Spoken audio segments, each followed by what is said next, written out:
স্বাগতম সকলকে আমাদের ভক্তি বেদান্ত আধ্যাত্মিক জ্ঞান বিজ্ঞানের পক্ষ থেকে সবাইকে জানাই আন্তরিক শুভেচ্ছা অভিনন্দন। ভগবানের কাছে এটাই প্রার্থনা, যে উদ্দেশ্য নিয়ে আমার পৃথিবীতে এসেছি সেটা সফল হয়। ভগবান যেন কৃপা করে আমাদেরকে সেই পথে নিয়ে যায়, যে পথে সুন্দর সাধু সঙ্গ হবে, সুন্দর আমাদের সৎ গুণাগুলিগুলো বিকশিত হবে, সেই সঙ্গ যেন প্রদান করে। সেই সঙ্গে যেন আমাকে না নিয়ে যায় যে সঙ্গে গেলে আমাদের যোশিতাং সঙ্গে সঙ্গমম, স্পষ্ট করে দিয়েছেন তাদের সঙ্গ করবেন না। কার সঙ্গ করতে বলেছেন?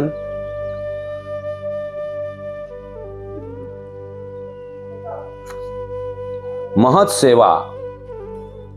সেবা করতে বলেছেন। মহান ব্যক্তিদের 7 মহৎ সেবায়া বিপ্রা পুণ্য তীর্থ নিষেবনাথ। মহান ব্যক্তিদের সঙ্গ করুন।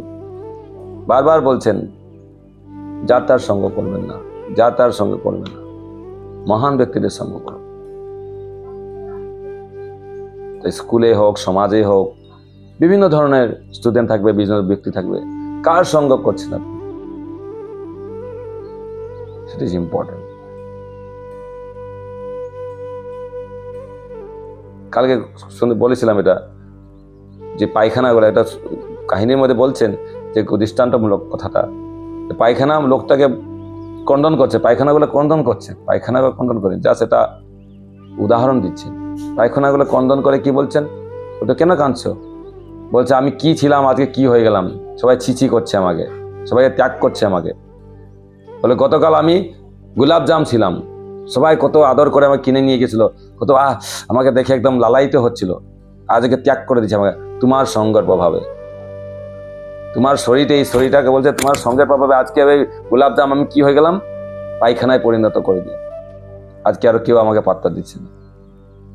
সঙ্গ, এটাতে মুখ্য বিষয়টা নেবেন। সঙ্গ, আমি কত ভালো ছিলাম এই যত সঙ্গের প্রভাবে, মনস্ত্রাণী ইন্দ্রিয়ানি, এই ইন্দ্রিয়গুলোর সঙ্গ করার মাধ্যমে, ইন্দ্রিয় তৃপ্তিপরায়ণ ব্যক্তিদের সঙ্গ করার মাধ্যমে আমি কি হচ্ছেন, তমো দ্বারম আহু, নরকের দ্বার খুলে গেছে, আবার দক্ষিণের দ্বারটা খুলে যাচ্ছে, দুঃখের সমুদ্রে নিমজ্জিত হয়ে যাচ্ছে। মানব জীবনটা দিয়েছিল ভগবান নিজের খুব প্রিয়, নিজের রূপটাই দিয়ে দিয়েছেন, আমার সমস্ত সুযোগ সুবিধাগুলো গ্রহণ করুক, আনন্দে থাকুক, সচ্চিদানন্দ স্বরূপ ছিলাম আমি। মামই বাংশ জীবলোকে জীবভূত সনাতন, সব জীব হচ্ছে আমার অংশ। বিশেষ করে মানুষ তো আরো কথাই নেই, কি মানুষের শরীরে কি করছি, পশুর থেকেও অধম। পশুরা কমসে কম লিডারদের কথা মতো চলে, কিন্তু আমরা কারোর কথা মতো চলবো, নিজের মতন চলবো, যেটা ভালো লাগে সেটাই করবো।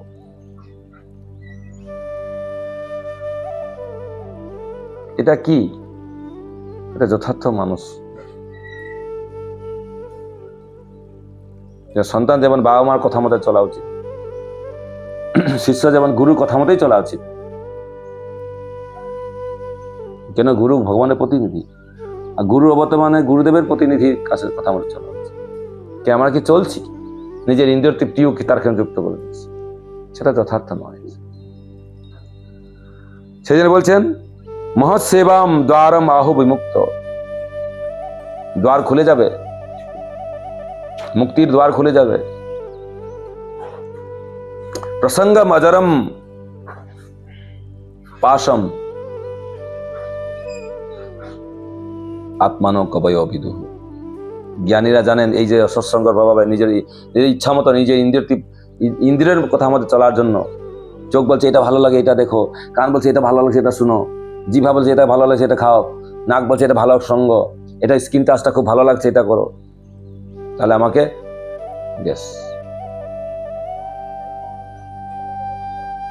এই ভক্তকে আলিঙ্গন করতে পারি, অন্য কাউকেও ইন্দ্রিয় তৃপ্তি পরে তাকে আলিঙ্গন করতে পারি। আলিঙ্গনের সেম সুখ, কিন্তু কাকে আলিঙ্গন করে কি হবে?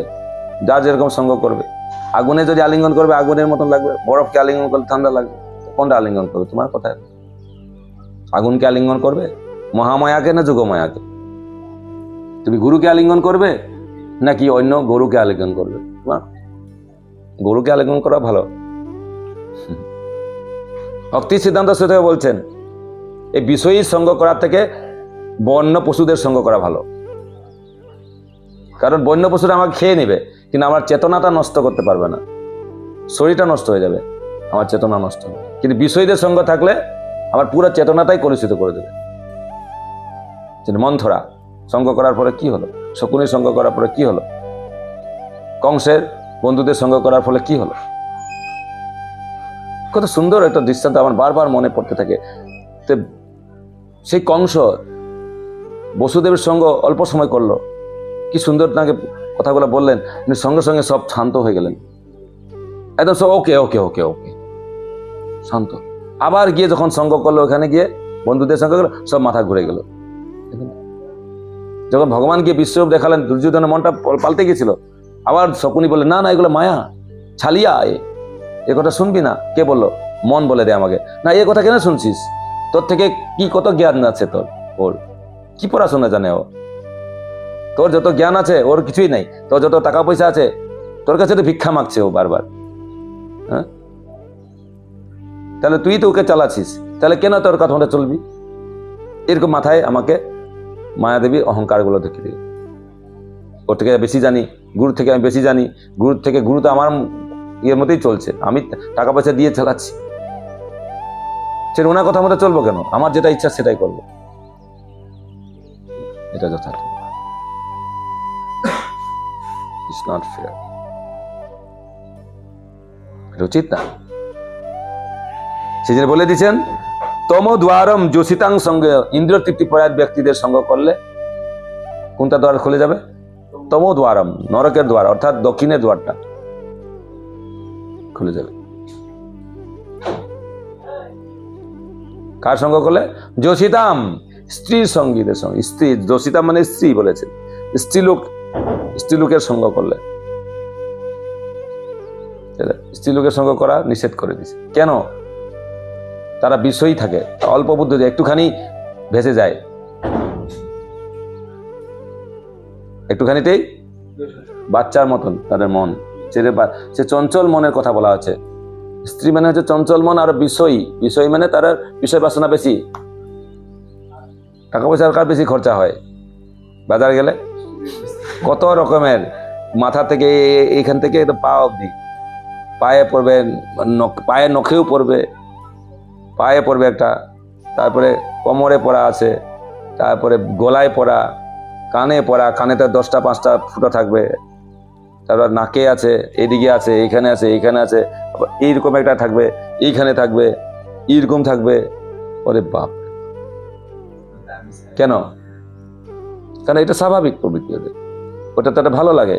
স্ত্রীদের হচ্ছে এগুলাতে ইন্দ্রিয় তৃপ্তি ভালো লাগে, তাদের সাজগুজ করতে বা এইসব করতে, গল্প করতে, মাস্টার, তাই না? এই জন্য স্ত্রী শব্দতে যারা এইরকম, তারা পুরুষ হোক আর স্ত্রী হোক, যে তারা ইন্দ্রিয় তৃপ্তি পরায়ণ, স্বর্ণ অলঙ্কার পরে সাজগুজ করে গেলে কি তাহলে মানুষ বলবে নাকি? না, না হালকে বলবে না। যখন বিবাহ হয় কেমন ভূতনি সাজিয়ে বসে থাকে, 10,000 20,000 টাকা খরচা করে, কি লাভ? আর সঙ্গে তাল মিলিয়ে এখন তোর মা, ওনার বোন, ওনার দিদি সবাই ওইখানে বসে থাকে স্টেজে। আমি তো প্রায় গিফটটা যে দিব, কাকে দিব এখন চিনতেই পাচ্ছি না। আগে কি ওর কনে একটু ভালো করে সাজগুজ করে থাকে, তখন একটু বোঝা যায় কনে, তাকে তো গিফটটা দেওয়া যাবে। এখন তো 5 জন মতন একে সেম হয়ে আছে, সব সাজগুজ করে বসে আছে এখানে, কাকে যে দিয়ে এখন, যদি না চিনা থাকলে তো। আর ওখানে আগে যে চেহারাটা দেখছিলাম তো নেই, আলাদা হয়ে আছে, বসে আছে। এই আবার কে এখন, কি উনি কি না, উনি যখন যেচে যেচে আগিয়ে আসবে তখন ও আচ্ছা, আমি তো চিনতেই পারি না, কি লাভ? আমার বুঝি না এটা কাকে দেখানোর জন্য, নাকি এটা নাকি ট্রেন্ড। হয়তো আমার কথাগুলা শুনতে খারাপ লাগতে পারে, তাতে কোনো যায় আসে না আমার, কারণ আমি ভক্তি সিদ্ধান্ত শ্রদ্ধাগড়ের পরম্পরায় আছি।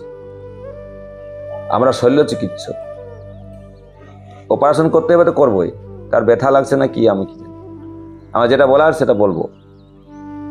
আমি কারো মহতাজ নয়, কাউকে আমার কিনে রাখতে পারবে না। তোমার পছন্দ হচ্ছে থাকো, অপছন্দ নেই, কারণ আমি তোমার জন্য পৃথিবীতে আসিনি, তোমাকে উদ্ধার করার দায়িত্ব আমার। আমি নিজে উদ্ধার হওয়ার জন্য এসেছি, আমি গুরুদেবের শিষ্য, অর্থাৎ গুরুদেবের নির্দেশ পালন করা আমার কাজ। গুরুদেব যেটা বলছে সেটা আমি করা উচিত। তুমি যদি যেতে চাইছো আসতে পারো আমার সঙ্গে, কিন্তু আমি তোমার জন্য ওয়েট করবো না। একবার দুবার তোমাকে হেল্প করতে পারি, পারছো না চলতে, একটু ইয়ে করে দিলাম, পারছো না একটু বুঝিয়ে দিলাম, শিখিয়ে দিলাম, তোমাকে খান্দে করে নিয়ে যাব, ওরকম দায়িত্ব আমার। তুমি যেতে চাইছো না, অন্য ইন্দ্রিয় তৃপ্তি করার বাসনা আছে, বারবার বলবো এটা করিস না, এত সময় নেই। কারণ আমিও আমার দায়িত্ব পালন করতে হবে। আমিও তো টার্গেট করতে 12টার সময় আমাকে পরিক্রমা কমপ্লিট করতে হবে তোমার, দুপুরের বেলায় কমপ্লিট করতে। তাহলে আমি যদি তার জন্য বিকাল অবধি তার পিছনে থাকবে, থাকতো। যদি গুরুর নির্দেশ থাকতো, এর আগে আমি করেছি পরিক্রমা, যখন করেছিলাম বিকাল হয়ে গেছে, সবাই চলে গেছে, কিন্তু আমার শিক্ষাগুরু উনি আমাকে দায়িত্ব দিয়েছিলেন যে এই ব্যক্তিটাকে তুমি কিন্তু পৌঁছাতেই হবে, যেন তেন তুমি যখনই হোক তাকে পরিক্রমাটা করিয়ে দেবে। আমি একটু 10 মিনিট যাই, বসে ঠিক আছে, নো প্রবলেম। আবার 10 মিনিট ধরে নিয়ে যায়, আবার বসে ওকে নো প্রবলেম। সে সকালে শুরু করছে, বিকাল 3টায় শেষ হয়েছে, নো প্রবলেম। কারণ গুরু নির্দেশ ছিল। গুরু যদি বলতো না, যদি তোমার 12টায় পৌঁছাতে হবে, না পারলে ছেড়ে দাও, তাহলে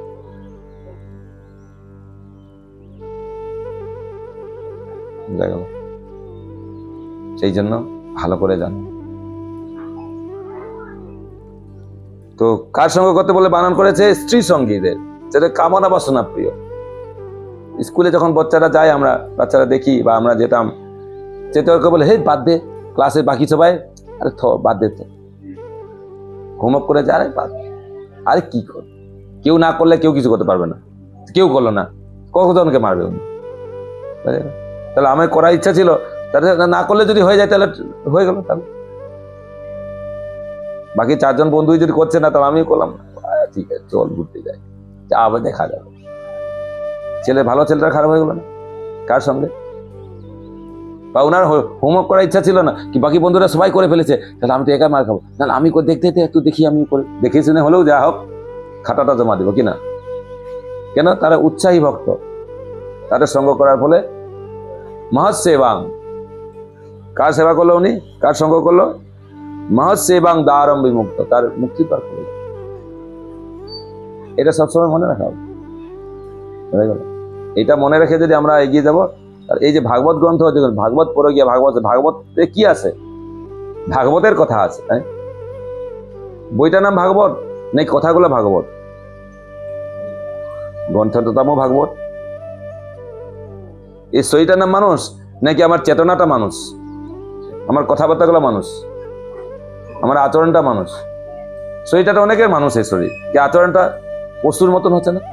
পাশবিক কি পশুর মতন, জন্তুর মতন কথা বলছে না? জন্তু কথা বলে না, আচরণটা জন্তুর মতন হচ্ছে। যে একটা বাড়িতে গেলাম, পাকা বাড়ি, এরকম টাইলস লাগানো, কি সুন্দর 2 তলা বাড়ি, ঘরটাতে ঢুকে মনে হলো গোশালায় ঢুকে গেছি আমি। গোশালাটাও সুন্দর থাকে আমাদের, মানে এইখানে কিছু জামা কাপড় পরে আছে, ওইখানে কি একটা থালা বাসন পরে আছে, ওইখানে একটা কি পরে আছে, পুরা ঘরটা একটা বিশ্রী।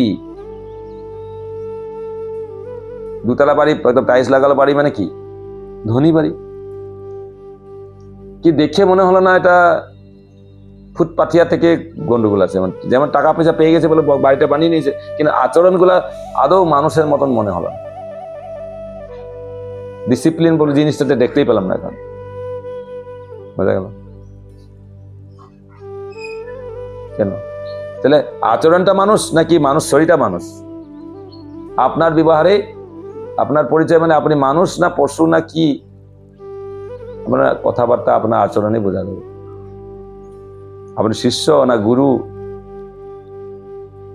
কি করে বোঝা? 2 জন বসে আছে, কে গুরু কে শিষ্য, যে যার কথা মতো চলছে, তাই না? গুরু শিষ্যের কথা মতো চলবে না শিষ্য গুরুর মতো চলবে? শিষ্য গুরুর মতো তো, গুরু কি শিষ্যের মতো চলবে? হয়তো 2-1 দিন কিছু একটা বললো, বাবাকে বললো বাবা এটা এনে দেবেন, হ্যাঁ এনে দিচ্ছে, সব কথাই যে বাবা তার ছেলের কথা মতো চলবে এরকম হয় নাকি? সে যদি আশা করে সবসময় আমার কথা চলবে, তাহলে সেই গুরু একটু বালি আসে, তাই না? সেটা হয়তো কিছু একটা না বলে করলাম, গুরুদেব কিছু বললো না, তার মানে এই নয় যে সবসময় কিছু বলবেন না বা এটা করাটা ঠিক, ঠিক না? না বলে কিছুটা করলাম, কিছু বলেনি উনি, তার মানে কি সবসময় তাহলে গ্রান্ট যা করব না, না বলে করলেও সেটা বলে দেওয়া উচিত যে আমি এরকম করছি বা যাচ্ছি এখানে, বা এটা কি করব, বা আসার পরে যে আমি ওখানে সময় সুযোগ পেলাম না বলার, তো এরকম গিয়েছিলাম বলা হচ্ছে, বোঝা গেল। পারমিশন না নিতে পারলে পরবর্তীভাবে তাকে বলা হচ্ছে। তাহলে ভাগবত গ্রন্থটাও ভাগবত, এই বডিটাও হচ্ছে ভাগবত। তাহলে গুরুদেব, তাহলে শরীরটা গুরুদেব নাকি ওনার কথাগুলো গুরুদেব?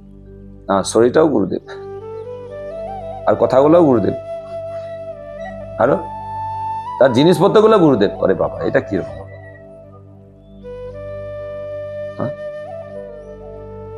এটা তো কাগজের একটা বই, এটা কি ভগবান নাকি? হ্যাঁ, কি করে হলো? কাগজ তো একটা বই, তো অনেক বই ফেলে দিয়েছি, ডাস্টবিনে ফেলে দিয়েছি। যেহেতু এখানে ভগবানের কথা লেখা আছে, তাই এটা ভগবান, বুঝা গেল। ছোটবেলায় তো আমরা একটা কাগজও পায়ে দিতাম না, আমাদের বলা হতো সরস্বতী, সরিয়ে রাখতাম, পায়ে লাগলে ঈশ্বর প্রণাম করতো, 10 বার প্রণাম করতাম, হ্যাঁ কি না? কেন ছোটবেলাটা আমাকে মাথায় ঢুকিয়ে দিয়েছে কাগজ মানে সরস্বতী, বই পড়ার সময় খুলে রাখতে নেই, সরস্বতী মা সরস্বতী বেরিয়ে চলে যাবে, এরকম বলেছে। শ্রদ্ধা করতাম, বই টই টেবিল টেবিল ভালো করে গুছিয়ে রাখতাম, প্রণাম করতাম। কাগজ মানে হচ্ছে সরস্বতী, এরকম আমাদের ধারণা। মা বা বাকি যার যার কাছ থেকে পেয়েছিলাম সেরকম বলতো, এই কাগজে পা দিছি প্রণাম কর, কাগজ ছিঁড়বি না, সরস্বতী মানে বই তৈ, মানে কাগজ মানে বই তৈগুলা যেগুলো লেখা থাকবে ওগুলো ছিঁড়তে নেই, তাই না? এরকম কিছু সংস্কার ছিল। যেখানে থুতু ফেলতে নেই, গলা কিছু হয়ে যাবে বলে, যেখানে গোবরে থুতু ফেলতে নেই, এরকম বলতো। জলে থুতু ফেলতে নেই, এগুলো শাস্ত্র কথা। এগুলো ছোটবেলা ছোট ছোট কথাগুলো আমাদের জীবনে খুব কার্যকরী হয়। কে শিখাচ্ছে এখন কাকে? শেখানোর কি সময় আছে? এগুলা মা বাবার তো ডিউটি করতেই শেষ, সেটা কাজের মাসির সঙ্গে বড় হচ্ছে। সংস্কারটা কে দেবে? সংস্কার কি আদৌ হবে? সে স্কুলে পড়াশোনা করলে কি সংস্কারী হয়ে যাবে? সে তোতা পাখির মতন হবে। আমরা তোতা পাখির ভাগবত পড়ছি, তো তোতা পাখির মতন হবে। তাহলে এই গ্রন্থ, যে গ্রন্থে ভগবানের কথা লেখা আছে, সেই গ্রন্থ সাধারণ গ্রন্থ নয়, সেই গ্রন্থটাও সাক্ষাৎ ভগবান, ভাগবত। আর যার বিষয়ে লেখা আছে সেও ভাগবত। কার বিষয়ে লেখা আছে? ভগবানের বিষয়ে লেখা আছে, তাই না? তাহলে ভগবান তো ভগবানই। আরো কার কথা লেখা আছে? ভক্তের কথা লেখা আছে। কারণ ভগবান একাই কি করে ভগবান হবে? তাতে ভক্ত থাকতে হবে। তো ভগবান সবসময় ভক্ত পরিবেষ্টিত, ভক্তের কথা লেখা থাকতে হবে। যেখানে ভক্তের কথা থাকবে সেখানে ভগবানের কথা আসবে, যেখানে ভগবানের কথা আসবে সেখানে ভক্তের কথা আসবে। তাহলে ভক্তরাও ভাগবত। এখন বলে অসুরদের কথাও লেখা আছে এখানে, তো তারা ভাগবত নাকি? তারা ভাগ্যবান অবশ্যই। ভগবানের সঙ্গে যারা তার যুক্ত হয়েছে, যে মহাভারত যুদ্ধে যারা ভগবানকে দর্শন করতে মৃত্যুবরণ করে, তারা কি ভাগ্যবান নয়? অবশ্যই ভাগ্যবান। যারা মহাভারতের যুদ্ধে অংশগ্রহণ করেছেন তারা ভাগ্যবান, তার স্বর্গ অবশ্যই প্রাপ্তি হবে। কারণ ওই জায়গাটার নাম কি? ধর্মক্ষেত্র। কুরুক্ষেত্রের জায়গাটার নাম অ্যাকচুয়ালি ধর্মক্ষেত্র। সেখানে যারাই দেহত্যাগ করবেন তারাই স্বর্গ প্রাপ্তি হবে, এরকম বরদান দেওয়া আছে। আর যারা সাক্ষাৎ, এখন জানি না মহাভারত যুদ্ধের সময়, এখন তো এই আমরা যেটা যুদ্ধ করছি এটাই তো মহাভারত যুদ্ধ। গুরুদেবের জন্য যে ভগবান অর্জুন কার জন্য যুদ্ধ করেছিলেন? ভগবানের জন্য যুদ্ধ করছিলেন। এই যে যুদ্ধ করছি, প্রচার করছি, যুদ্ধ হচ্ছে না এটা? এই করতে করতে যদি আমার মারা যায়, তাহলে তুমি স্বর্গ তো পাবেই। ভগবানের জন্য যে কর্ম করে যে করবে সে স্বর্গ তো পাবেই, এমনি চোখ বন্ধ করে পাবে। নরক তো যাবেই না, তিনটাই যে জায়গা তো, স্বর্গ, নরক আর বৈকুণ্ঠ। তো নরকে তো যাবেই না তুমি। যে একবার ভক্তি জীবন শুরু করেছে সে নরক যাবে না, গ্যারান্টি, একদম কনফার্ম। নরকে যেতেই হবে না তাকে। গেলে একটু ঘুরতে যেতে পারে, দেখি কেমন হচ্ছে জেলখানাটা কি। ভক্তরা কখনো কখনো আমরা জেলখানায় প্রোগ্রাম করতে যাই, গীতা দান করতে যাই বা প্রবচন দিতে যাই, তবে কি কই দিই নাকি ওরা? না, আমরাও কখনো কখনো যেতে পারি জেলখানায় প্রচার করার জন্য, ওই ইয়েতে নরকে। নারদ মুনি মাঝে মাঝে যায়, আর যমরাজ বলছে না এবার থেকে তোমাকে আসতে হবে না। বলে কেন? আর সবাইকে হরিনাম করিয়ে দিচ্ছে, আর সবাই উদ্ধার হয়ে চলে গেছে, আর জেল খালি। তারপর ডিপার্টমেন্টে বন্ধ হয়ে যাবে। এখন তো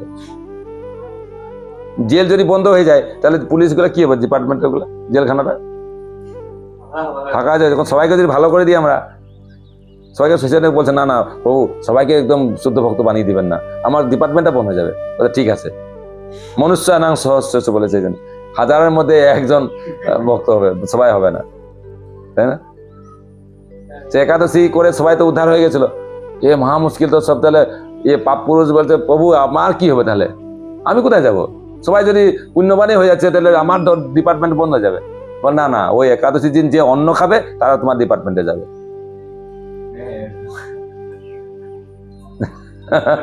বলে দিছে, কারণ নাহলে ডিপার্টমেন্ট বন্ধ হয়ে যাবে না। সবাই নিজের ডিপার্টমেন্ট চালাতে হবে। তো ডিপার্টমেন্ট তাহলে দিয়েছে কেন তাহলে? হ্যাঁ, ক্লিয়ার?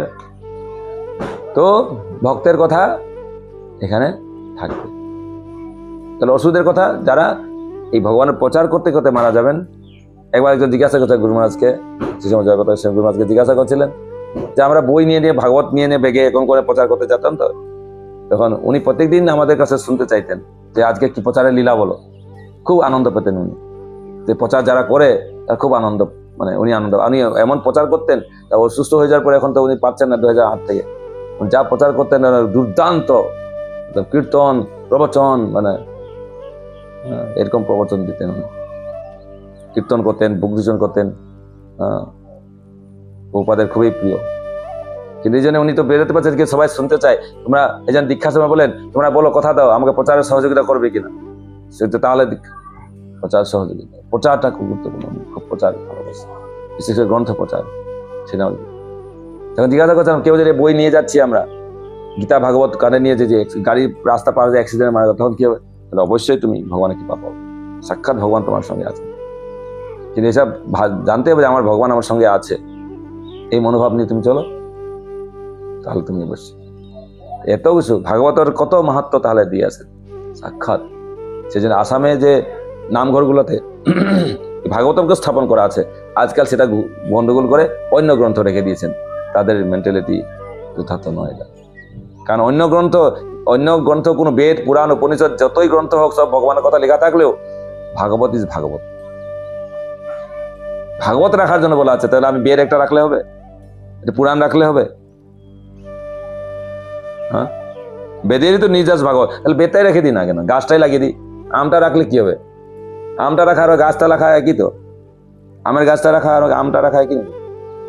আমটা খেলে যখন সুস্বাদু, গাছটা চিপলে বেদান্ত হয়ে যাবে, দাঁত ভেঙে যাবে, রস পাবে, কষা কষা লাগবে না, মিষ্টি লাগবে কি?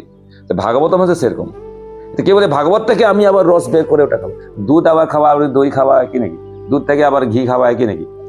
দুধ খাওয়া আরো ছানা খাওয়া কি একই নাকি? দুধ থেকে চিজ হবে, এটা খাওয়া কি? মাখন হবে, একই হবে না? দুধের যেটা জিনিস আছে অন্য জিনিসের নেই। অন্য ফ্যাট টেট ইত্যাদি হতে পারে। দুধ খেলে যেমন মস্তিষ্কর বিকাশ হবে, দই খেলেও হবে না, ঘি খেলেও হবে না, ছানা খেলেও হবে না, পনির খেলেও হবে না, কিছু খেলেও হবে। দুধেই খেতে হবে তোমাকে। আর দুধ মানে হচ্ছে গাই দুধ, আবার যেটা গাই ক্ষীর বলা হয়, যেন আসামে বলে গায়ের ক্ষীর। ক্ষীর মানে দুধ। কার দুধ? গায়ের দুধ খেতে হবে, মোষের দুধ না। এখন মোষের দুধগুলোকেও গাখির বলে দিই আমরা, বলে না? গাখির তো নয়, ওটা গায়ের ক্ষীর খেতে বলেছে। গরুর দুগ্ধ হচ্ছে, গরুর দুগ্ধ দুগ্ধ নয়, অমৃত বলছেন। বুঝা গেল? একজনকে বলছে তোমার প্রপাত বলে আপনার কি প্রাণী ভালো লাগে? উনি একটা অন্য প্রাণী, গায়ে ভালো না। গায়ে তো প্রাণী না, গায়ে তো মাতা। তুমি পশুর মতো তুলনা করছো কেন? ওনার উত্তর দেখো, গায়ে মাতা, মায়ের দুধ দিয়ে আমি খেয়ে যেমন বড় হয়েছি, যে মায়ের দুধের ঋণ শোধ করা যায় না, যে গায়ে হচ্ছে মাতা। মাকে কিভাবে রাখা উচিত তাহলে? কসাইখানায় দিয়ে, তাকে অশ্রদ্ধা করে বিক্রি করে 2 টাকা পাবো বলে? সেইখানে গন্ডগোল। নমো ব্রাহ্মণ্য দেবায়, ব্রাহ্মণ বা বৈষ্ণবদেরকে, আর হচ্ছে গায়ে ভগবানের প্রিয়, এই দুটাকে যে অবহেলা করবে ভগবানের শত্রু। ভগবান কখনো প্রীত হবে না। যে গায় আর ব্রাহ্মণকে অর্থাৎ ভক্তকে যে অবমাননা করে সে কখনো ভগবান সন্তুষ্ট হবে না। বুঝা গেল? এইগুলো মনে রাখতে হবে, এগুলো খুব গুরুত্বপূর্ণ।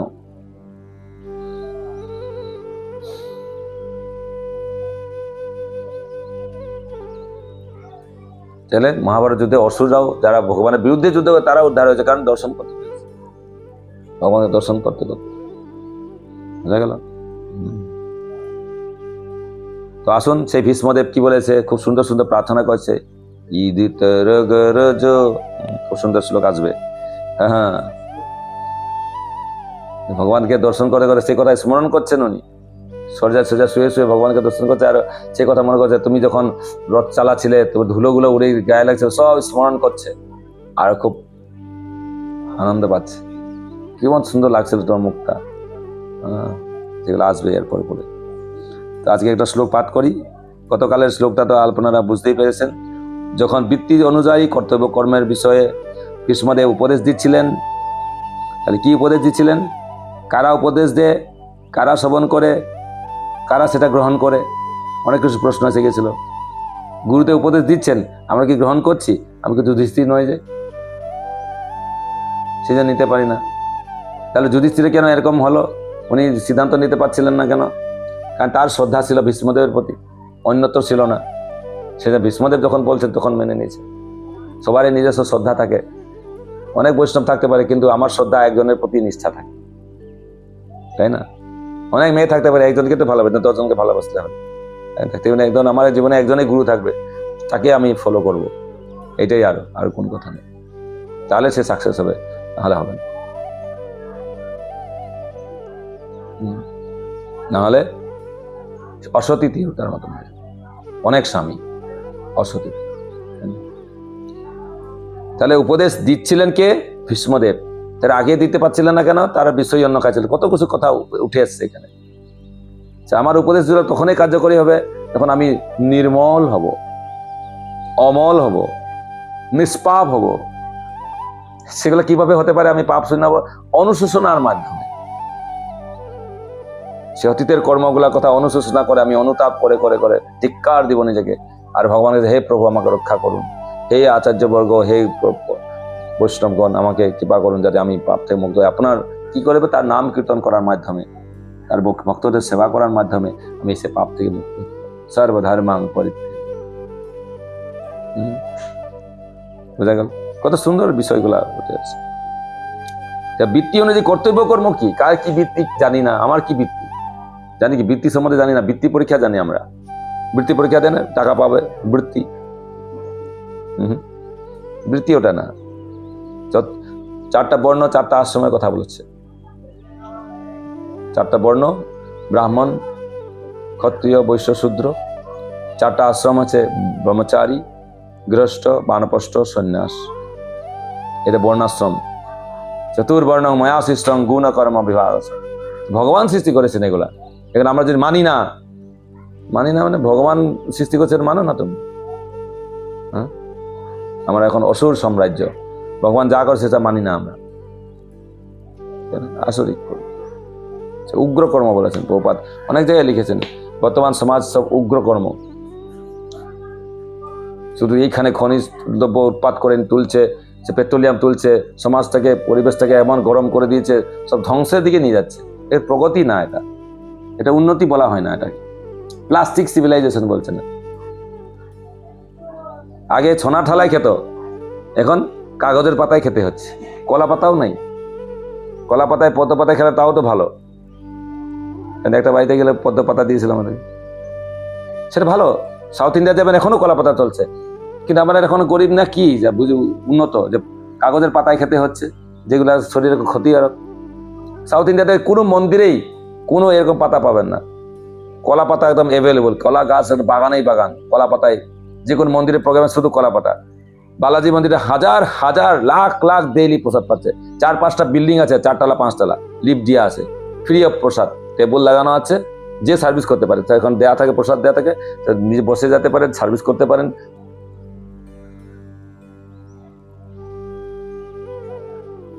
বুঝা গেল? কলা পাতা কোথাও দেখতে পেলেন না শাল পাতা, মানে ওই শাল পাতা তো নয়, কাগজের পাতা কত দিন। আর পুরীতে কোন দেখেছেন নাকি আপনি আজ পর্যন্ত কাগজের ডিশ? আজ পর্যন্ত আমরা কেন পাচ্ছি না তাহলে এগুলা? এই কে ঝামেলা নিবে এগুলা? ঝামেলা বলছে, কিন্তু এটা ট্রেডিশন, এটা সংস্কার, তাতে এটা সাইন্টিফিক, ইটস সাইন্টিফিক। কলা পাতাতে গরম যখন খাবো তার থেকে যেটা এনার্জি হয় সেটা আমাদের শরীরের জন্য ভালো। কিন্তু এই যে আমরা কাগজের প্লেটে খাচ্ছি, যে প্লাস্টিকের আছে, প্লাস্টিকের যে গরম জিনিস দেওয়া হবে, কি হয়? এটা কেমিক্যাল তৈরি হবে বা সেখান থেকে সেটা শরীরের ক্ষতিকারক। সেটা জেনেছি কিনা জানি না, জেনে তো সেটাই করছি। সেগুলোকে কে বন্ধ করবে? তার দায়িত্ব আমাদেরই নিতে হবে। না, তার যদি করতে হবে কলা গাছ লাগাও, তাহলে আসো সবাই মিলে কলা গাছ লাগাই। আমরা কলা পাতা ছাড়া আমরা খাবো না, কাগজের প্লেটে আমরা খাবো না। আসুন তাহলে আমরা কিছু মন্দিরের জন্য কিছু কি কলা গাছ লাগাই, না হলে আর কি করতে পারি? প্লেট নিয়ে আসি, কমসে কম সোনার প্লেট না হলো, তামার প্লেট না হলো, স্টিলের প্লেট কমসে কম। কাঁসার প্লেট তো অনেক দাম হয়ে যাবে। স্টিলের প্লেট রাখি আমরা, পাতায় ভাবছি এখন আমি যে স্টিলের প্লেট কিছু রাখবো। যখন বৃন্দাবন মন্দিরে গেলাম, স্টিলের প্লেট দিয়ে আসেন সবাইকে, নিয়ে আসে ধুয়ে রেখে দেয় আবার সুন্দরভাবে। আমরা কেন করতে পারছি না সেটা? এখন গরিব আছি, যখন ভগবান কৃপা করবে তখন নিশ্চয় হবে, তাই না? পাতাতে আবার ওগুলো ফেলতে হচ্ছে কোথায় যায়, সেটা আবার কোথায় ফেলবে? সেখানে তো পোকামাকড় হচ্ছে, মাছি হয়ে যাচ্ছে, সে কোথায় গিয়ে ফেলবো এখন? ঝামেলা। তাহলে স্টিলের থালা হয়ে গেল, ধুয়ে সুন্দরভাবে রেখে দিলাম, একটা সুন্দর ব্যবস্থা। কি বলেন? সেগুলো তো সংস্কার। তাহলে কি সিভিলাইজেশন হচ্ছে আমাদের এখন? প্লাস্টিক সিভিলাইজেশন প্রবাদ বলতেন, যেটা ক্ষতিকারক সিভিলাইজেশন। বায়ু প্রদূষণ, জল প্রদূষণ, হে প্রদূষণ আর প্রদূষণ, বউ প্রদূষণ, স্বামী প্রদূষণ, স্ত্রী প্রদূষণ, ছেলে প্রদূষণ, সব প্রদূষণ আর প্রদূষণ। ড্রাগস এডিক্টেড, ছেলেমেয়েরা তো পুরো প্রদূষিত। কি এডিক্টেড? কালকে তো বললাম, একটা বাচ্চা আমাকে বলছেন আমি অ্যাডিকশনে পড়ে গেছি, আমি কি করবো? ড্রাগস এডিক্টেড হয়ে গেছে, কাউকে বলতে পারছে না, জানছে এটা ঠিক হচ্ছে না, কিন্তু আমি কিভাবে যে শুরু হয়ে গেল এটা আমি বুঝতে পারছি। ঠিক আছে, তুই চিন্তা করবি না, আমি আছি। আমার কথা শুনবে তো? বলে হ্যাঁ শুনবে। বলে ঠিক আছে। তাহলে তারা অনুভব করছে, কিন্তু বাইরে দিয়ে বাবা মাকে বলতে পারছে কি? না, কাউকে বলতে পারছে না। কি তারা বুঝতে পারছে যে এটা ঠিক হচ্ছে না? কত হাজার হাজার ছেলেমেয়েরা প্রদূষিত হয়ে যাচ্ছে, ছোটবেলাতে কম বয়সেই তারা খারাপ জিনিসের প্রতি আকর্ষিত হয়ে আছে। আমরা তাদের কথাবার্তা শুনলেই তো বুঝতে পারি। তাদেরকে ভিতরে কথা বের করার জন্য আমি মেসেজ করি, দেখি এরা কি কত দূর যায়। ওরে বাপ রে বাপ, গভীর জলে মাস তো এরা। ক্লাস 7-এতেই এত কিছু জানে, যেটা আমরা কলেজেও জানতাম না মনে হয়। যে বিষয়গুলো বলে দিচ্ছে, বলে কোথায় থেকে জানলে? বলে গুগল থেকে। ওরে বাপ, আমি তো জানি না, কিভাবে জানে বলো তো? কি করতে হবে? এখানে এই সার্চ করবেন, পাই যাবেন। ওরে সর্বনাশ। কিন্তু মা বাবা ভাবছে আমার ছেলে মেয়ে পড়াশোনা করছে, কত ভালো, ভিতরে ভিতরে কি হচ্ছে? সাংঘাতিক। তাহলে প্রদূষিত হচ্ছে কি না? আমরা প্রদূষিত হচ্ছে কি না মানসিক ভাবে? সেগুলো কে ভাবছে? তাদের ভাগ বিসর্গ জনতাঘ বিপ্লব। এই ভাগবত একমাত্র এই ছেলে মেয়েদের মাঝে, আমার মানুষের মাঝে বিপ্লব সৃষ্টি করতে পারে। প্রতি শ্লোকম, প্রত্যেকটা শ্লোক, একটা শ্লোক আমাদের মধ্যে আলোড়ন সৃষ্টি করতে পারে। যেমন একটা বীজ খেয়ে দিলে, একটা লঙ্কা খেয়ে দিলে, একটু ছোট লঙ্কা এইটুকু খেয়ে দেখুন তো, ফটাফট গেলে দিন খালি ভাবে মুখে একদম দিয়ে খান তো, কেমন আলোড়ন সৃষ্টি হবে। আপনার মাথাটা গরম হয়ে যায়, ও হচ্ছে কিনা? একটু লঙ্কা খেয়ে দিলে আলোড়ন সৃষ্টি হয়ে গেল। খুব ঠান্ডা মাথা ছেলে একটা খারাপ কথা বলে দিন, বাজে কথা একটা বলে দিন, তার আলোড়ন কেমন সৃষ্টি হয় দেখবে, বা তার গরম মাথা গরম কেমন হয়।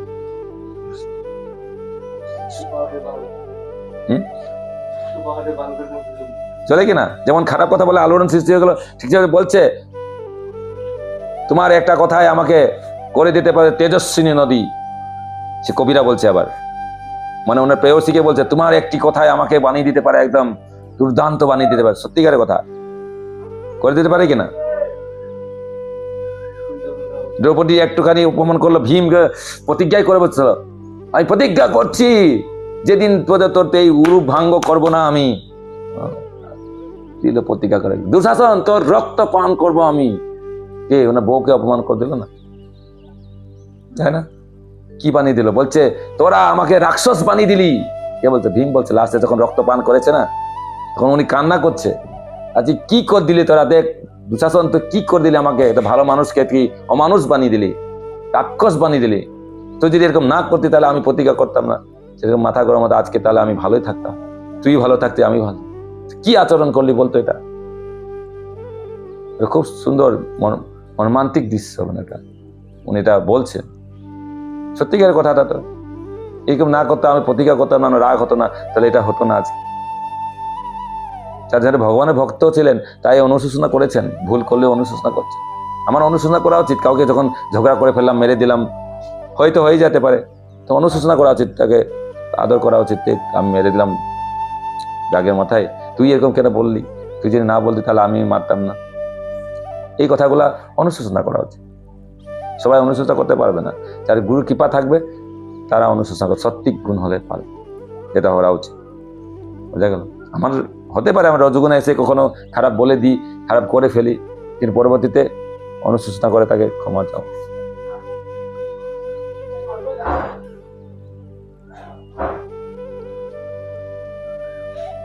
তো কত কিছু। তো তারপরে যেটা আপনারা আলোচনা করলেন, সিদ্ধযোগীরা মরার জন্য তো জানে, মরার জন্য তো এরা রেডি, কিন্তু অপেক্ষা করছে কখন শুভ মুহূর্ত দেখছে। যেমন একটা মেয়ে বিয়ের জন্য রেডি আছে, কিন্তু শুভ মুহূর্ত দেখছে কখন বিয়েটা করবো, তাই না? সুযোগের অপেক্ষায় আছে, তার বিয়ে করব, কিন্তু না না করব, কিন্তু এখন দেখছি কখন করা যায় শুভ মুহূর্ত। তো যোগীরাও সেরকম মরার জন্য অপেক্ষা, আলিঙ্গন করে মৃত্যুকে আলিঙ্গন করার জন্য ওনা অপেক্ষা করছে, সেই শুভ মুহূর্ত কবে। সেই শুভ দিনে আরাধনা করি জাগরে জগৎবাসী, চৈত্র মধুর স্বর্গ মেদু শুভ লগনে রাশি। সে শুভ দিনের আরাধনা করা উচিত। কবে সেদিন আসবে, যেদিন নয়নং গলদস্যু ধারয়া বদনং গদগদ রুদ্ধয়া গিরা পুলকই নিশিতং বপুগদা।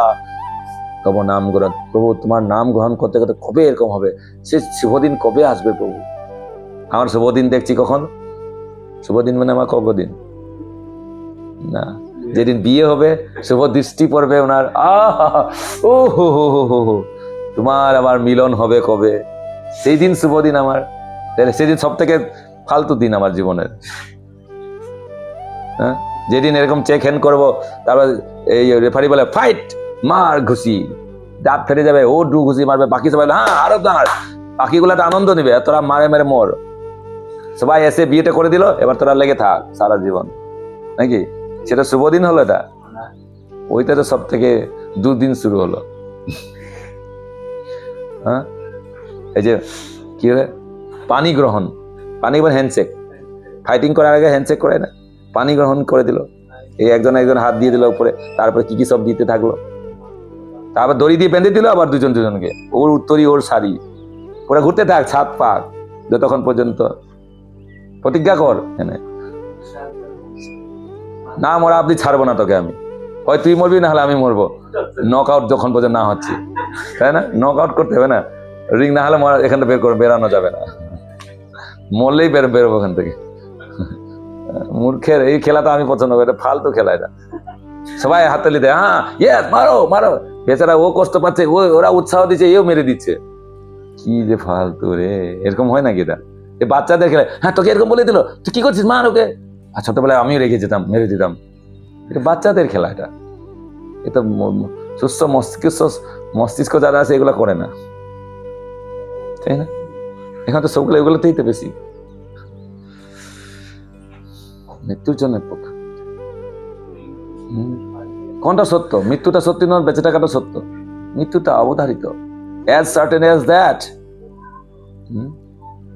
যেটা অবধারিত তার জন্য অপেক্ষা করা উচিত। আর্নেস্টো চে গুয়েভা একদম একদম যেটা আমি সবসময় লিখে রাখতাম বইতে, ডায়েরিতে, উনি একজন ছিলেন ফিদেল ক্যাস্ট্রো, এবার সাম্যবাদীদের ছিল, কোন রাজ্য ছিল যেন ভুলে গেলাম, বিদ্রোহী দল, উনি তার লিডার ছিলেন। জঙ্গলে জঙ্গলে ঘুরে, আমাদের আসামে আলফার মতো, উগ্রবাদীদের মতো, মাওবাদীদের মতো। মাওবাদী অ্যাকচুয়ালি ওরা মাও সেতুং এর, মাওবাদীরা আছে মাও সেতুং এর দল।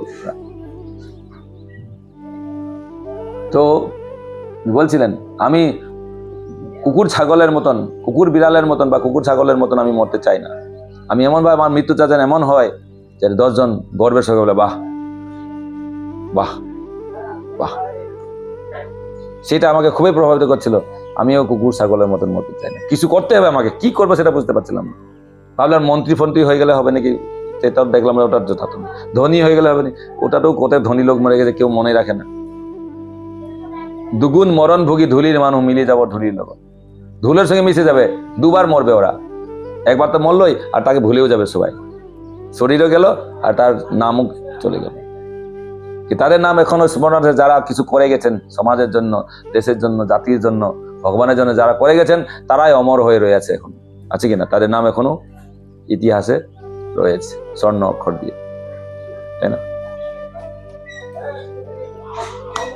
যারা ত্যাগ স্বীকার করেছেন দেশের জন্য, মানুষের জন্য, তারাই অমর হয়েছেন। বিদেশিদের কথায় আর কি বলবো, মাদার তেরেসার নাম এখানে এসে, নাইটিঙ্গেলের কথা আছে, আপনারা শুনেছেন।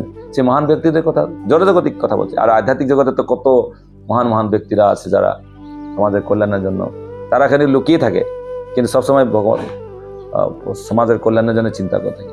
ভিতর থেকে রোগ সারানো, উপরে ক্রিম লাগিয়ে রোগ সারায় না, ওরা ভিতরে ওষুধ খাইয়ে ছাড়া ঠিক করে সাধুরা। আর বাইরের জগতের লোকেরা বাইরে থেকে ইয়ে করার চেষ্টা করে, খাদ্য টাদ্য দিয়ে দেয়, বাস বা জামা কাপড়, বাড়ি ঘর, এগুলা দিয়ে সরকার যেমন দিচ্ছে, সেটা বাহ্যিকভাবে তাদেরকে মলম লাগাচ্ছে। খড় টর হলে বাহ্যিক ওষুধ লাগিয়ে ঠিক হবে না, ভিতর থেকে সুস্থ হতে হবে। আর আধ্যাত্মিকবাদীরা তারা ভিতর থেকে আভ্যন্তরীণভাবে তারা সুস্থ করার চেষ্টা করে, যেটা সমস্যার সমাধান হয়ে গেলে আর কিছু থাকবে না। তাকে যে প্রকৃত জ্ঞান দিয়ে দেওয়া হয়, তার কোনো খাদ্যের অভাব হবে না, তার বস্ত্রের অভাব হবে না, তার বাসস্থানের অভাব না, রতি কাপড়া মাকান কোনো অভাব হবে না। আর যতক্ষণ বোঝা এটা জ্ঞান না হচ্ছে, তুমি যতই দিতে থাকো তার অভাবই থাকবে। বোঝা গেল? এই কথাটা মনে রাখবেন। এখন অভাবটা কোনটা হচ্ছে? যে আসল জ্ঞানের অভাব, জন্য পুরো অভাবেই অভাব চলছে। যত টাকা পয়সা পাচ্ছে, যত কিছু পাচ্ছে, তার অভাব কোনোদিন শেষ হচ্ছে না। তার কারণটা কি? ভিতর থেকে তার জ্ঞানটা হচ্ছে, যেটা হলে বুঝতে পারবে যে আমার কি জন্য হচ্ছে, এটা সমস্যাটা কোথায়। Precaution is better then cure. তা কিওর ডাক্তার কাছে দৌড়াচ্ছি। কালকে আমি ট্রেনে আসার সময় কথা বলছিলাম একজন আর্মি অফিসারের সঙ্গে, বলা দেখালাম, ওইগুলোতে দেখছেন ফ্ল্যাট গুলো দেখালাম, গুয়াহাটি ঢুকছিলাম তখন, বিশাল বড় বিল্ডিং, কটালা দেখুন তো? বলে 8 তলা। কটা বেরিয়ে আছে বলুন তো, এখানে কটা ফ্যামিলি থাকে? উনি আমাকে বুঝিয়ে দিলেন, আমি তো জানি না, দেখালাম। বলে 4 কোণে 4টা থাকে, 4টা ফ্যামিলি, এই যে জানলাগুলো দেখছেন, 4 কোণে 4টা ইয়ে থাকে, ফ্যামিলি থাকে। 8টা, 4 8 32, এরকম কত বিল্ডিং গুলো আছে দেখুন, ওই কামাখ্যা স্টেশন ঢোকার সময়। তাহলে 8 তলা বিল্ডিং, 4 8 কে 32টা ফ্যামিলি ওখানে থাকেন। বলে একটা তো পাড়ার মতন হয়ে গেল একদম, তাই না? কত ভালো না বলছি? এখানে থাকছেন, এক কম জায়গায় হয়ে যাচ্ছে। হ্যাঁ হ্যাঁ, কম গ্রামে হলে এটা 32টা ফ্যামিলি হলে কত বড় জায়গা লাগতো, 32টা বাড়ি, তাই না? একটা গ্রাম অত বড় জায়গা নিয়ে নিত, তাহলে ওই জায়গাগুলো বেঁচে যাচ্ছে, এর কম জায়গার মধ্যে হয়ে যাচ্ছে, তাই কিনা বলুন? বলে হ্যাঁ, ফালতু কথা বলছে। এগুলা গাছে যে একটা গাছে অনেক পাখি থাকে না, ছোট ছোট ইয়ে টিয়া পাখিগুলো দেখবেন, ছোট ছোট ইয়ে বারে গর্ত করে করে ওখানে থাকে, একটা গাছেই সব থাকে। তো ওইরকম হচ্ছে এগুলো। এটা এখানে কি আছে? এখানে কেন দৌড়াচ্ছে সবাই?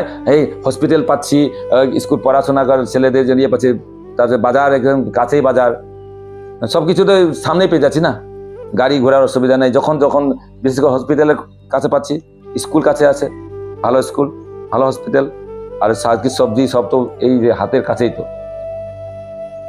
বলে সব মূর্খ একটা একটা। হ্যাঁ, কেননা হসপিটাল কখন দরকার আছে? যখন রোগ ব্যাধি হবে। গ্রামে থাকুন না, গ্রামে কোথায় রোগ ব্যাধি হবে? তার ভালো খাবার খান, ভালো পরিবেশে থাকুন, তাহলে রোগেই হবে না। তাহলে হসপিটাল কি দরকার কি আছে? রোগ ব্যাধি কখন হয়? পশু চিকিৎসালয় মানুষ বানিয়েছে, কিন্তু জঙ্গলে কোন পশু চিকিৎসালয় দেখেছেন নাকি?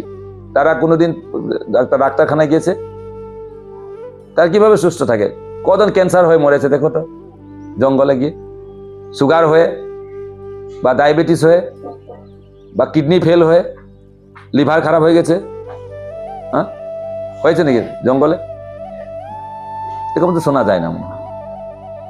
মানুষের কেন হচ্ছে? খাদ্যের জন্য তো হচ্ছে সব। যেরকম খাদ্য দিবে সেরকম তো রোগ ব্যাধি তো হবে।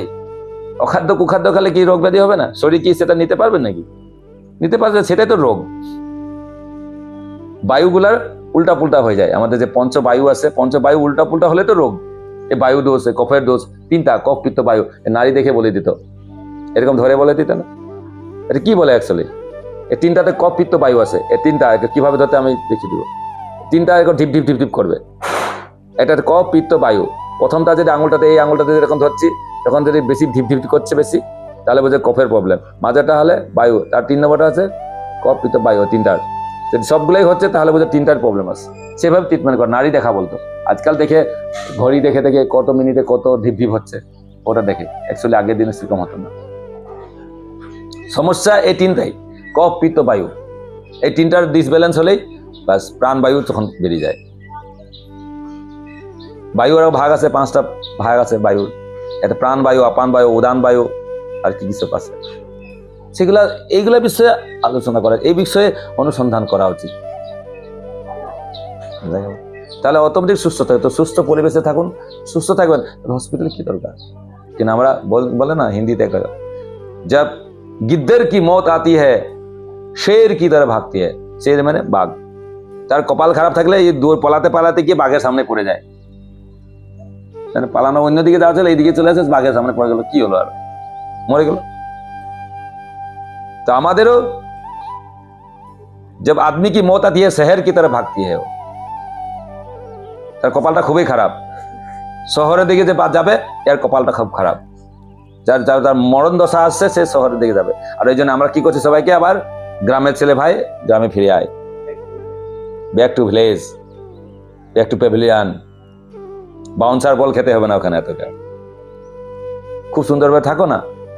বৃন্দাবনের পরিবেশ, বনঙ্গত যত হরিমাশ্রয়ের। নাহলে এখানে তুমি শহরে উদ্বেগ উৎকা সদা সমুদ্বিগ্নম ভিয়ম অসৎগ্রাত হিত্বাত্মপাতং গৃহমন্দ কূপম। কুয়া তো এটা একটা, এই যে ফ্ল্যাট গুলো কুয়ার মতন, ওই দুটার মধ্যে ঘরের মধ্যে আছে আটকে। আর কোথায় যাওয়া কিছু আছে? তাহলে সূর্যটাও ভালো করে দেখে না প্রতিদিন সকালবেলা, কারণ সামনের দিকে ফ্ল্যাটে ভর্তি, কোন দিকে দেখবে উনি? আমাদের এখানে গ্রামে দেখুন, এই দিকে সূর্য উঠছে, কত সুন্দর দেখুন। এখন উঠছে না, বা মেঘলা মেঘলা আছে। আমরা সকালে সূর্য দর্শন করতে পারি, একদম ওই পাঠারের মাঝে ওই গাছের উপর দিয়ে আসছে, লাল লাল দেখতে পাই। টাউনের লোকগুলা তো দুপুর বেলায় দেখে, কারণ সিধা ছলে দেখতে পাবে, সামনের দিকে দেখতে পাবে না। তো বিল্ডিং এ বিল্ডিং, আমার খোপের মধ্যে আছে, কি করে দেখবে? হ্যাঁ, উলুক না দেখে সূর্যের আলো, তাদের সব উলুক, মানে পেঁচা। তো পেঁচা তো খুরুঙের মধ্যে থাকে, সব পেঁচা এগুলা, চোখগুলা বড় বড় হয়ে যাবে তাদের। পেঁচা কি করে?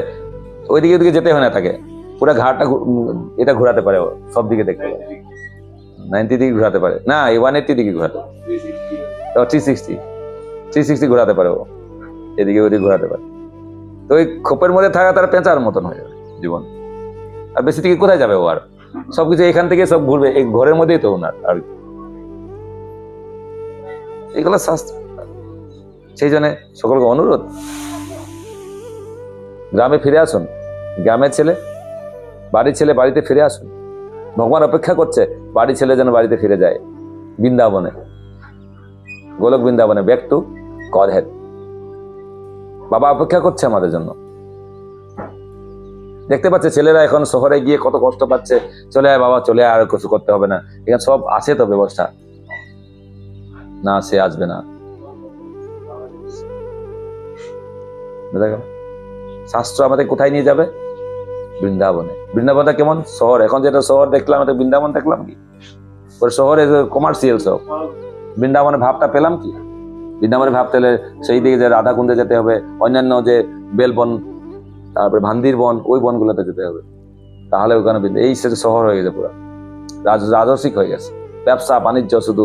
মন্দির যাবে কি, এই ও ঠেলা হাঁচা করে, এ ফল লেলো, এই লেলো, ফুল লেলো, ঠেলা ঠেলি কোটাগুটি, পুরো দোকানেই ভর্তি। শান্তি নেই, তাই না? কিন্তু আমরা রাজস্থানে গেলাম, কিরকম দেখলাম কি রাধা গোবিন্দ মন্দিরে তো কোনো ইয়েই দেখতে পেলাম না, একটা মানে কাউন্টারেই নেই, পুরো ফাঁকা আর ফাঁকা, যেগুলো ঝামেলা নেই। নাকি মদন মোহন মন্দিরে দেখলেন একটু প্রসাদের কাউন্টার আছে, একটুখানি প্রসাদ নিয়ে চলে যেতে পারে, আরো কোনো ঝামেলা নেই। পয়সা অন্নপূর্ণ প্রসাদ এক জায়গায় অল্প দেওয়া হয়, ওইটুকুই আর শেষ। নাকি গোপীনাথ মন্দিরে পেলেন, নাকি রাধা দামোদর মন্দিরে পেলেন, তাই সেখানে কোনো কমার্শিয়াল নাই না, সে ভক্তি সহকারে আসছে, প্রণাম করছে, যা যেটা আছে দিয়ে আছে, চলে যাচ্ছে। সেখানে মনে হলো যে ভগবান আছে, মনে হয় সত্যিক সাত্বিক লাগলো। অবশ্যই সকলে একবার অবশ্যই জয়পুর এই 3 বিগ্রহে দর্শন করবেন। সাক্ষাৎ ভগবান বজ্রনাথ যখন প্রতিষ্ঠা করেছিলেন, ভগবানের নাতি, উনি তো ভগবানকে দেখেনি, তখন উনি মূর্তি বনেছিলেন, তখন কে বলেছিলেন সেটা আমার মনে নাই। উত্তরা উত্তরা উত্তরা এতদিন ছিল কি নাকি ছিলাম জানি না, এতদিন ছিল নাকি উত্তরা? কারণ এই উষা অনেক পরে নাকি হতে পারে, জানি না, যেটা যেরকম আছে উত্তরাও হতে পারে, যা হোক আপনারা ক্লিয়ার করে নেবেন, শাস্ত্রগ্রন্থ আপনারা পণ্ডিত আছেন। তো যাই হোক, তাকে বললেন যে উনি অনেকগুলা বিগ্রহ বানালেন, বজ্রনাথ অনেক বিগ্রহ বানালেন। তখন উনি বললেন যে এই যে মদন মোহনের বিগ্রহটা দেখছে, এটা হচ্ছে ভগবানের চরণ, এই কোমর থেকে নিচেটা ভগবানের মতন হচ্ছে, কিন্তু উপরটা হয়নি। আর যখন গোপীনাথের বিগ্রহটা দেখলেন, বলছে এটা যে গলা থেকে এই কোমর অব্দি এটা মিলছে, এইরকমই ছিল। তারপরে উপরেটা গোবিন্দ দেবের, এই উপরটা মিলছে, মুখমণ্ডলটা গোবিন্দ। এই যে 3 বিগ্রহ দর্শন করতে হয় একদিনে। চরণ হচ্ছে মদন মোহন, তার গোপীনাথ, তারপরে রাধা গোবিন্দ। এই চরণ থেকে দর্শন করে একদিনে দর্শন করে, এটা আমার অভিলাষ ছিল, এইবার পূর্ণ হলো। আমার জীবন অনেকটাই কি হলো, পূর্ণ হলো মনে হচ্ছে, যে এক বিগ্রহে দর্শন করলাম। সাক্ষাৎ ভগবানের বিগ্রহ বলে দিয়েছেন এরকম দেখতে। আমি হয়তো অনুভব করতে পারছি না, কিন্তু উনি তো আমাকে দেখছেন একই বিগ্রহের।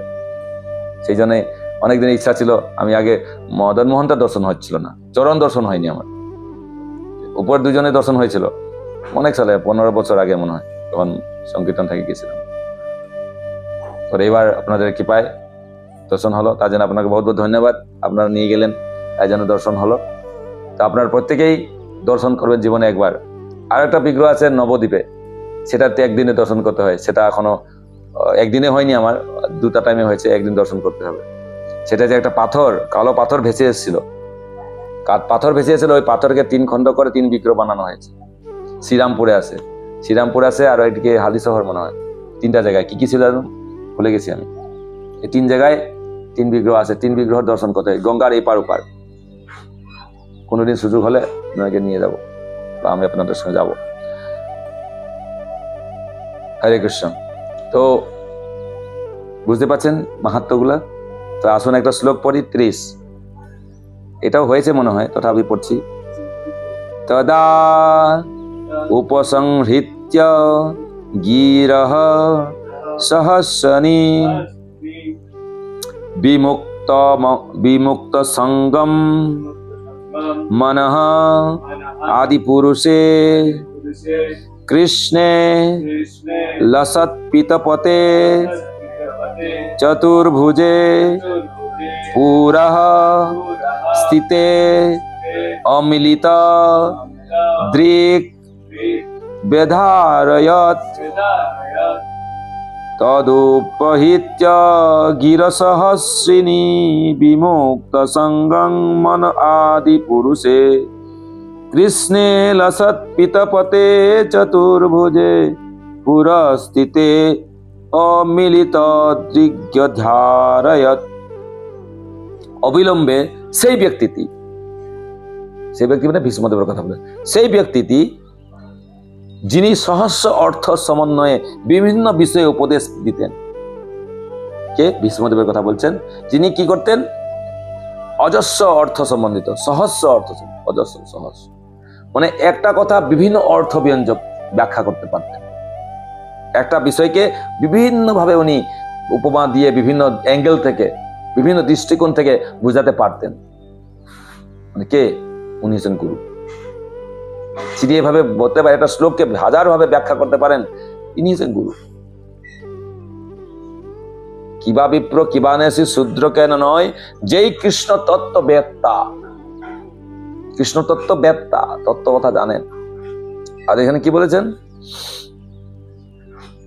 শুশ্রূষয়া ভজন অভিজ্ঞ, ভজনে যে অভিজ্ঞ তিনি, বোঝা গেল?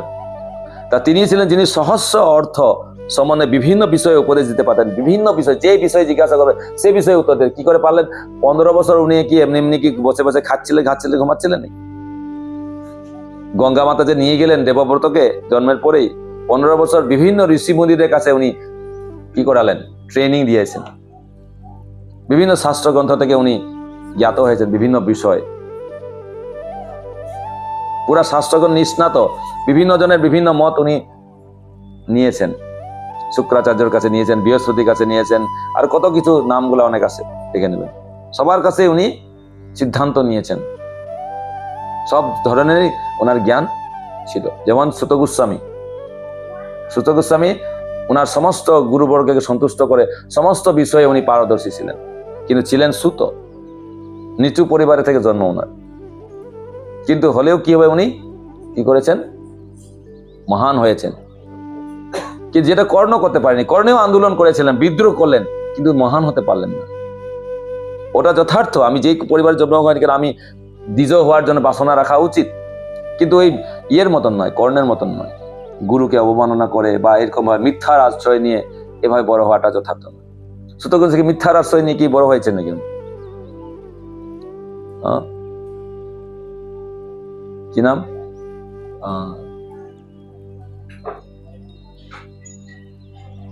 সত্যকাম জামাল, জামালের পুত্র, সেটা তো খারাপ মেয়ের ছেলে, মহিলা ছেলে। সে কিন্তু গৌতম মুনির কৃপা আশীর্বাদ লাভ করলেন, যেটা অন্যান্য গুরুরা, অন্যান্য রাজা ব্রাহ্মণরা তাকে শিখাতে চাইছিলেন না। তো জামালের ছেলে, থাক এখান থেকে। কিন্তু গৌতম মুনি ওনাকে জ্ঞান কি করে পেলেন? উনি কি তর্ক করে নিন্দা করে পেলেন? কি নিজে প্রতিষ্ঠা করার চেষ্টা করেন? না, উনি তার দৈন্যতা সহকারে ওনাকে সন্তুষ্ট করে পেয়েছেন। কিন্তু কর্ণ সেটা করতে পারলো না। কর্ণ যদি সেই দৈন্যতাতে থাকতো, তার অহংকার ছিল, রজগুণ ছিল।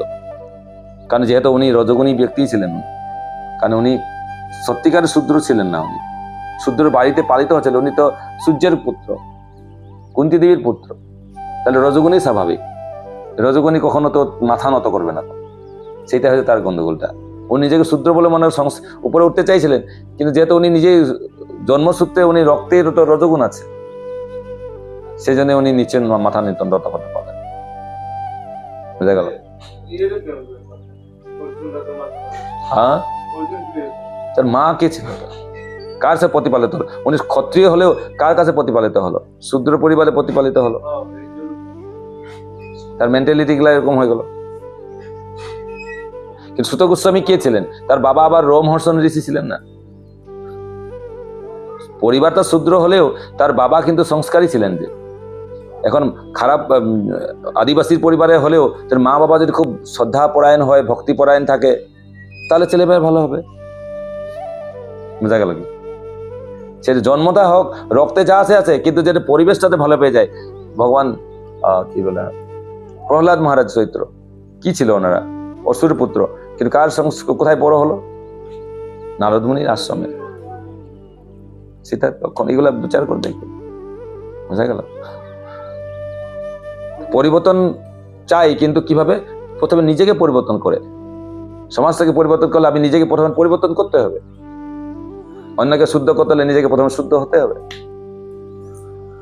তাই না? যিনি বিভিন্ন বিষয়ে উপদেশ দিতেন, যিনি সহস্র সহস্র রণাঙ্গনে সংগ্রাম করিয়েছিলেন, অনেককে কোন সংগ্রামে উনি পরাস্ত হয়নি আজ পর্যন্ত। ওনার ইচ্ছা করে যে পরাস্ত হয়েছে তার আলাদা, কিন্তু তাকে কেউ ওনার ইচ্ছার বিরুদ্ধে পরাস্ত করতে। 3টা মেয়েকে তুলে নিয়ে চলে আসছে স্বয়ম্বর থেকে। কে আছে? মাইকেলাল, আয় আমার সঙ্গে লাগ। সব চুপ। অম্বালিকা আর অম্বিকা, 3 মেয়েকে তুলে নিয়ে আসছে ওনার ভাইয়ের জন্য, নিজের জন্য না। সেরকম সারা পৃথিবীর মেয়েকে উনি নিয়ে আসতে পারতেন। যা শক্তি ছিল, উনি যত রাজকুমারী ছিল সব আনে বাড়িতে রেখে দিতে পারেন, নরকাসুরের মতো। তার তো ক্ষমতা ছিল, কারো দম ছিল না তাকে পরাস্ত করা সেই সময়কার আর্যবত। আর সে যদি নিজে কাউকে কন্যাকে যদি চাইতো, সে তো সহজেই দিয়ে দিত। ভীষ্মদেব যদি নিজের জন্য চাইতো, তাহলে সে সত্যবতীকে এমনি দিয়ে দিত ওনার বাবা। কেউ চাইছে ওনার বাবার জন্য, সে কন্ডিশন থেকে গেল না। যদি ভীষ্মদেব বলতে আমাকে বিয়ে দিন, আপনার মেয়েকে নিয়ে যাও, এক ভাই তাকে, তার মতন ছেলেকে যদি জমা হিসেবে পায়, তাহলে তো তার গর্বই করব। কিন্তু সে নিজের জন্য, এটা একটা দৃষ্টান্ত। আমি 3টা মেয়েকে তুলে এনেছি, কিন্তু আমার জন্য নয়। ইদং ন মম ইদং কৃষ্ণায় ইদং গুরুবে নমঃ। আমি যা উপার্জন করব, যা কিছু, কার জন্য? সবকিছু গুরুবে নমঃ, গুরুর জন্য। এটা আমার জন্য নয়। ইদং কৃষ্ণায় জগৎ স্বাহা স্বাহা স্বাহা। আমার ইন্দ্রিয় তৃপ্তি স্বাহা হয়ে যাক, আমার কনক কামিনী প্রতিষ্ঠা স্বাহা হয়ে যাক, আমার কাম ক্রোধ লোভ মোহ মদ মাৎসর্য স্বাহা। যদি ক্রোধ করব, ইদং ন মম, আমার নিজের প্রতিষ্ঠার জন্য ক্রোধ করব না, গুরু কৃষ্ণের ক্রোধ ভক্ত দেশি জনে, যে ভগবানকে গুরুকে নিন্দা করবে, তার জন্য ক্রোধ করব। আমার কাম না স্বাহা নয়, স্বাহা বোঝা গেল কি? ওই স্বাহা করা মানে শেষ করে দেওয়া। কাম স্বাহা, ক্রোধ স্বাহা, কনক স্বাহা, কামিনী স্বাহা, কিন্তু নিব ওগুলা, আমার জন্য নয়। ইদং ন মম ইদং কৃষ্ণায় ইদং গুরুবে নমঃ। এইটা শিক্ষা দিচ্ছে আচার্যরা। না করতে হবে না তোমাকে, ঠিক আছে? নিতে চাও, ক্রোধ করতে চাও, করো, যা, কত ক্রোধ করবি, যা যা, আমার নিন্দা করছে, তারপরে মারবি, যা যা। খুব কামনা বাসনা আছে না, হ্যাঁ ভালো, যা কামনা বাসনা, আমার জন্য টাকা টাকা ঘটবি, যা কত টাকা কালেকশন করবি, যা যত টাকা কামা, যা মন্দির বানানোর জন্য। হ্যাঁ, অহংকার, অহংকার, সবাইকে দাস, আমি সবারই দাস, এটা অহংকার কর, যা। কিন্তু হিংসা করবে না, কোনোদিন হিংসা করবে না। এইটা হচ্ছে কাজে লাগানো যাবে। এটা স্বাহা। হিংসা স্বাহা, তখন কি উৎপন্ন হবে? প্রেম উৎপন্ন হবে। হিংসা স্বাহা হলে প্রেম উৎপন্ন হবে।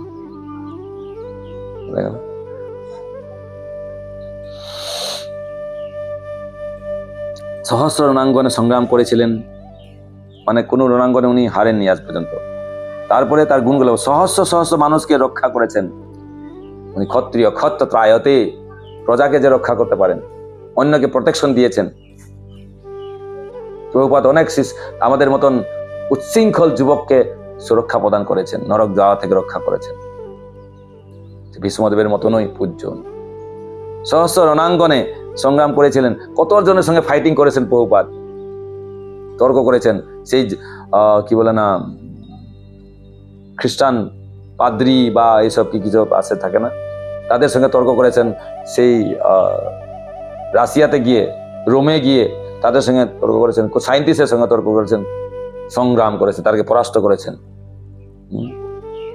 আর প্রভুপাদ সহস্র অর্থ প্রদান করে একটা বিভিন্ন ব্যাখ্যা দিয়েছেন, কত কত লেকচার দিয়েছেন, কত বই লিখেছেন, ওনার মনের ব্যাখ্যাগুলো দিচ্ছেন না। ভীষ্মদেব সে মিলছে কিনা দেখুন, মিলাতে দেখুন।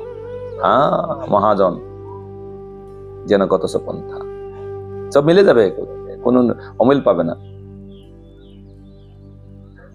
তিনি বাক্য বিরোধ করলেন, এবার আরো কথা বলছেন। যে অনেক উপদেশ দিতেন, অনেক কিছু করতেন, সে আজ এখন নিজের মুখটাকে বন্ধ করে দেবে, মুখ বন্ধ।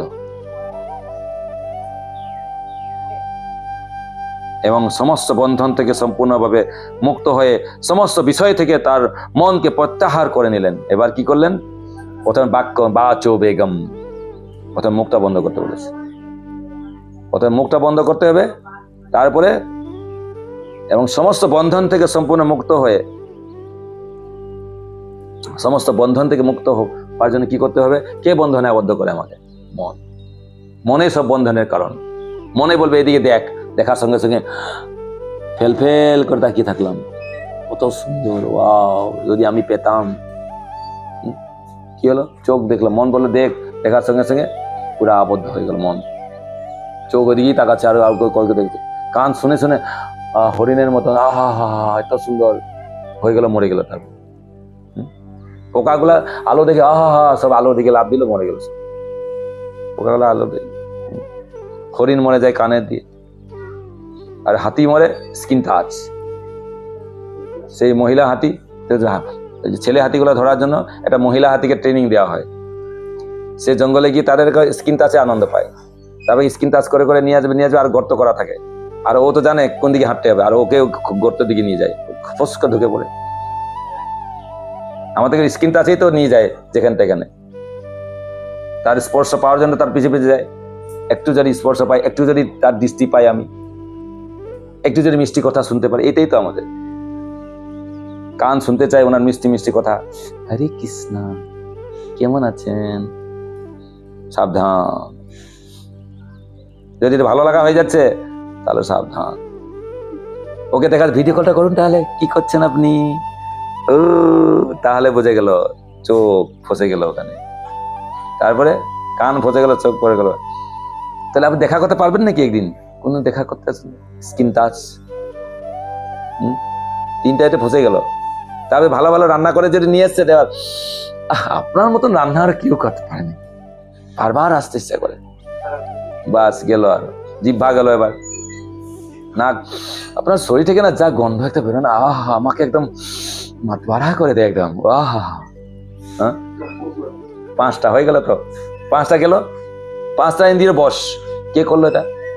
মন করলো। কে ফোনটা দেখলি? দেখলামই না, কথা বলাও হলো না, আর ভিডিও কল তো দূরের কথা, স্ক্রিন টাচও হলো না আমার, তার রান্না খাওয়াও হলো না, কিছু না, ফোন দেখেই বন থাকে। বেশি বেশি করলে ব্লক লিস্ট ঢুকিয়ে দিয়ে যা, নাহলে সিমে চেঞ্জ করে দেবে যা।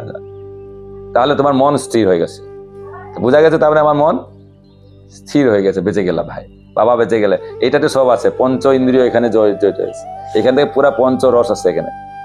হ্যাঁ, শান্ত, দাস্য, সাক্ষ্য, বাচ্চা, মাধুর্য সব মোবাইলের মধ্যে আছে। খুব সাবধান, কারণ এটা ভগবান তৈরি করেনি না। এই ইন্দ্রিয়গুলোকে কন্ট্রোল করা যায়, এই ইন্দ্রিয় কন্ট্রোল করা যাবে না, এটা ভগবান বানায়নি। এই গুণটা, এই দড়িটা ভগবান বানায়নি, এটা জড়জগতের লোক বানিয়েছে, সেটা এখান থেকে দূরে থাকবে। বাকিগুলা শরীরটা ভগবান বানিয়েছে, এটা দিয়ে তুমি ইন্দ্রিয় তৃপ্তি করলেও বেঁচে যাবে। কিন্তু এর সঙ্গে যদি ঢুকে পড়েছে কে, আবার এটা আছে কিসে করে দেখি আমরা, হ্যাঁ না, গু গুলে দে, তার গন্ধটা আরো ছড়াবে। এনে পায়খানা করে রেখেছে, সে গন্ধ তো হচ্ছিল, সে আবার ঘাঁটছে ওখানে, কি হবে এবার? পায়খানাটা গন্ধ হয় না, যখন পায়খানা করে, যখন আমাদের ওখানে ঠপস ঠপস পড়ে না, তখন গন্ধটা বেরোয়। গুগল, বাস গন্ধ নেই আবার, ওইটাই ভালো লাগে। আর ওটাকে নেট বলে, নেট, নেট কি রে, নেটটা চলে গেল নাকি? নেট মানে কি? এনিতি, জাল, বাইরে বাইরে জাল তো দেখা যাচ্ছে, এটা ইন্টারনেট।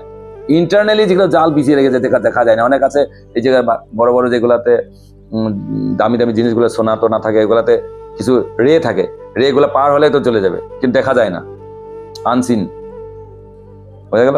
এরকম কিছু রশ্মি পার হতে থাকে, আলট্রা ভায়োলেট রে দিয়া থাকে, ওকে পার হয়ে গেলে ছ্যাঁস চপ্পা, দেখা যায় না। ওটা ওই সিনেমাগুলোতে দেখায়, বিশেষ চশমা পড়লে ওগুলা দেখা যায়, কি কিভাবে আছে এগুলা সব, কোন দিকে পার হয়ে যায় ওরা জানে। বোঝা গেল? কি বোঝা গেল? ইন্টারনেট, ইন্টারনেট গোপন জাল, জালে যদি পা দিয়ে দিলি শেষ। তাহলে আমার ছেলেমেয়েরা সব গোপন জালে মরেছে সব। বলে গুরুমাজ বলছিলেন, সুবক সাই মাছ বলে, কিরে লাইট জ্বলে, এত জোনাকি পোকা কোথা থেকে আসছে? বলে সব লাইট অফ, কিন্তু সবার বিছানায় নিজের যে ব্রহ্মচারীদের, তখন প্রথম মোবাইল এসছে না, সব মোবাইল দেখছে, 9:30 বলে লাইট অফ করতে হয় না, সব মোবাইল দেখে, জোনাকি পোকা বলছে ওগুলাকে। কেউ আর ঘুমাচ্ছে না, মঙ্গল আরতি আর করে যাবে ওগুলা। আমার নিজেরই হয়েছে, যখন মোবাইল পেয়ে যাই, এই ফেসবুক ডাউনলোড করে নিয়েছি, কি ফেসবুক বুঝি না, যেহেতু আমাকে ফেসবুকটা ডাউনলোড, সারা রাত 1টা বেজে 2টা বেজে যায় দেখে দেখে, আর সকালবেলা ঘুমানো উঠে না, মঙ্গল আরতি, প্রভু আমার পেটটা খারাপ, মাথা যন্ত্রণা করছে, শরীর খারাপ হয়ে যায়, তখন আর কি উঠতে পারবে কোথায়? 2টার সময় ঘুমালে কি উঠতে পারে নাকি? 3:30টায় শরীর খারাপ।